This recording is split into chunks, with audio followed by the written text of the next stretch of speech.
Cuentos de la infancia de los gemelos. Capítulo 8. Los animales y sus dueños.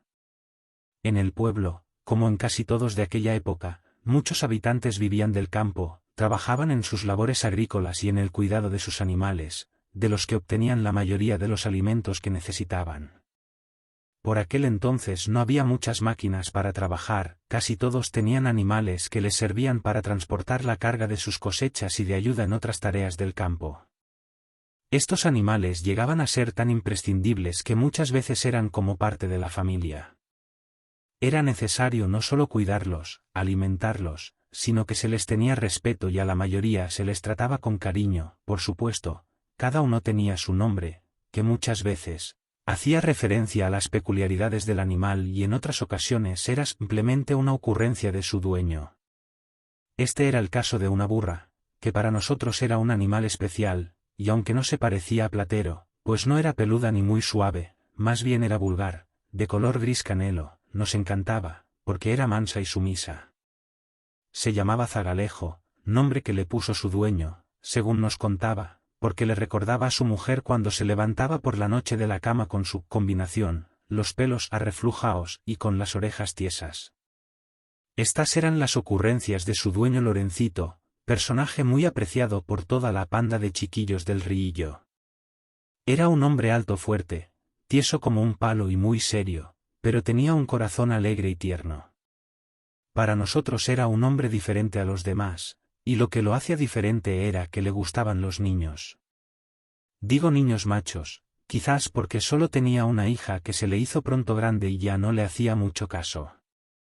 Muchos días toda la pandilla íbamos detrás de él, como si tuviese un imán en cada bolsillo. Un día, Lorencito dijo, vámonos para los cercados de arriba, y todos enfilamos detrás. Zagalejo iba abriendo camino, que se lo sabía de memoria. Le seguía a poca distancia Lorencito y nosotros cerrando el cortejo, unos detrás de otros. Si se encontraba con alguien, y quería pararse a saludarlo, decía, quieta, Zagalejo. La burra, que iba a su ritmo, se paraba en seco y allí se quedaba olisqueando y mordisqueando algún hierbajo del camino. Lo más divertido eran las increíbles historias que nos contaba, a veces durante el camino y otras veces en el alpendre donde tenía sus vacas, mientras les echaba de comer. Nosotros nos colocábamos tras el murillo de los comederos, y como si estuviésemos en clase, apenas oíamos la voz de Lorencito con su tono irónico y desafiante, se nos abrían los oídos preparados para escuchar una de sus increíbles historias o de sus muchos y variados acertijos. Lorencito, a ver, ustedes que van a la escuela y saben mucho. ¿Quién sabe qué hace un burro al sol? Javi, se calienta. Lorencito, eso es verdad, pero ¿qué más hace? Mamé, se pone moreno. Tras un rato sin ocurrírsenos nada. Lorencito, no saben, pues lo que hace un burro al sol es sombra. Sin terminar de reírnos, saltaba de nuevo. Chiquillos, ¿pero qué es lo que les enseñan a ustedes en esa escuela? Estos sí que lo sabrán, ¿qué hacen 6 pájaros posados en cable de la luz? Cuco, sombra. Manolín, cantar.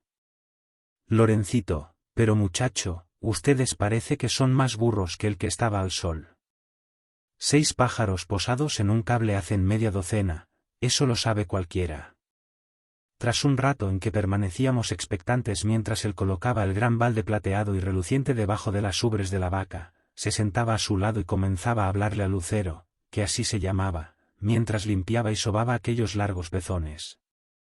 Saltaba y decía: como veo que no aciertan una, voy a contarles una historia que ocurrió hace tiempo y que le pasó a mi padre.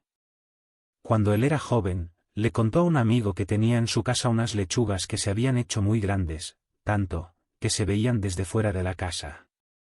Su amigo le dijo: anda ya, no seas mentiroso. Si las lechugas más grandes que yo he visto no llegan ni a medio metro, ¿cómo se van a ver desde la calle? Le responde mi padre: no te miento y es verdad, porque las tenía plantadas en unas macetas en la azotea. En otras ocasiones nos dedicábamos a jugar en la gigantesca montaña de hojas secas de platanera que tenía al lado del alpende. Saltábamos, hacíamos piruetas y cabriolas de todo tipo y nos sumergíamos en ellas impregnándonos de ese olor peculiar a vegetal rancio. Con mucho, lo más divertido de todo era cuando Lorencito nos dejaba subir a la burra y darnos un paseo. Nos colocaba uno a cada lado de la albarda, y a los demás en el lomo, de tal forma que a veces íbamos hasta 5 montados encima de Zagalejo. En un principio estábamos con cierto temor, pero al rato, cuando vimos que Zagalejo andaba despacio, se nos fue quitando el miedo. Tras varios días en que nos llevaba desde su alpende hasta los cercados de Santidad Alta, nos hicimos con el dominio del animal de tal forma que ya Lorencito nos dejaba que nosotros solos lleváramos a Zagalejo y su carga de vuelta hasta su alpende.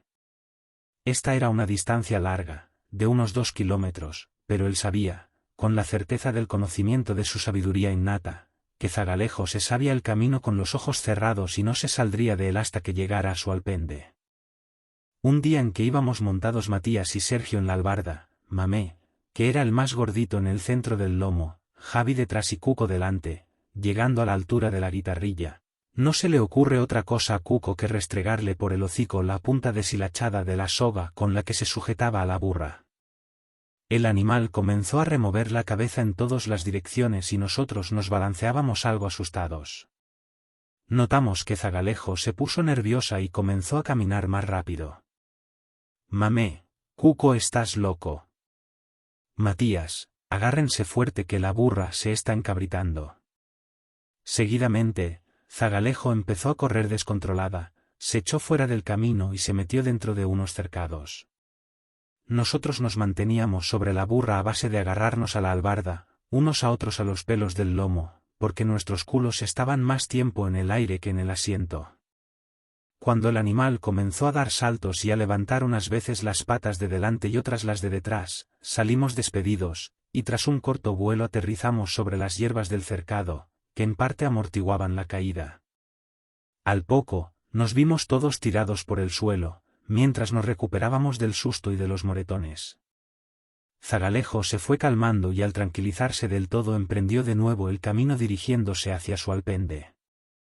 No nos quedó más remedio que ir tras ella porque nadie se atrevía a acercársele.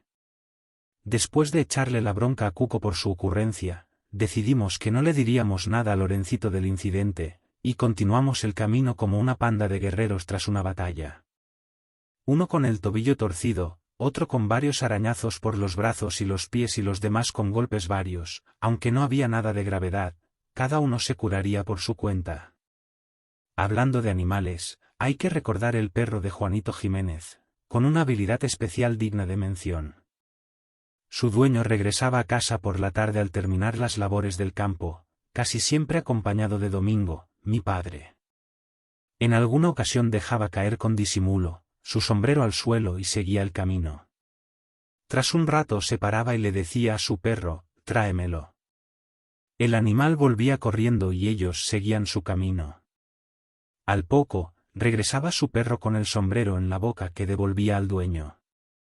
También vivía en el pueblo un señor muy mayor que tenía fama de arisco y refunfuñón, pero que sabía educar muy bien a los perros de presa canarios.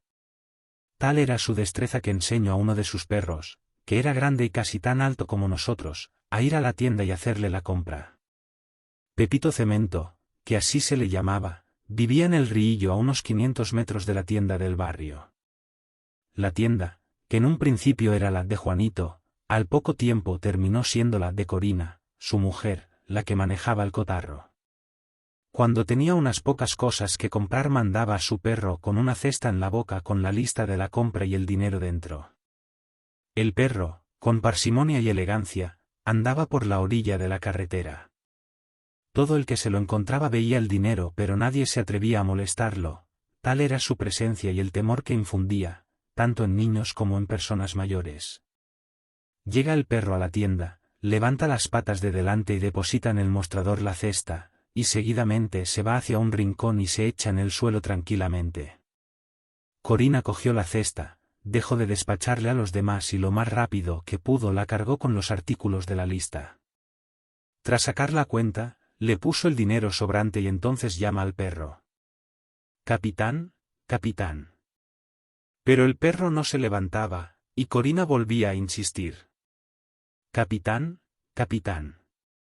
En esta ocasión tampoco se levantó, y además soltó un ladrido, ronco y profundo, que acojonó a todo el personal de la tienda.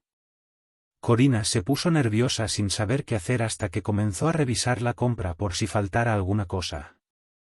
Comprobó que el pedido estaba completo. Al revisar la cuenta se percató de que había devuelto un duro de menos. Tras subsanar el error, y cuando ya se le desprendía algún rulo que aún llevaba en el pelo, dice: Capitán, capitán. Entonces el perro se levanta con calma, coge la cesta y se vuelve de nuevo a su casa. La gente que estaba en la tienda se quedó embobada, y al poco comenzaron a surgir comentarios de que Pepito Cemento había enseñado al perro a sacar las cuentas de la compra. Por último contaré el episodio que pasó con el macho cabrío de Pepito Cemento que tenía en un cercado, cerca de su casa. Aquel animal nos llamaba mucho la atención porque siempre estaba bramando y berreando y raspando el suelo con sus patas delanteras. Tenía unos cuernos impresionantes que infundían miedo sobre todo cuando se ponía nervioso y empezaba a toparse contra las tablas del pequeño corral donde lo tenían encerrado. En la otra esquina del cercado, a buen recaudo, guardaba las cabras que recogía todas las tardes al caer el sol, después de haber pasado toda la tarde de un lado a otro mordisqueando la hierba que encontraban. Una tarde, cuando ya oscurecía, se nos metió en la molleja la idea de ir a soltar el macho y a ver lo que pasaba. Nos hicimos con un cuchillo y nos dirigimos al cercado. Cuando llegamos nos enfrentamos al animal, temerosos de que al cortar la gruesa soga que lo sujetaba se viniese contra nosotros y nos llevásemos unos buenos cuernazos. No sin dificultad logramos por fin cortar la soga y abrir la puerta del corral. El macho salió corriendo y nosotros también, pero en direcciones opuestas.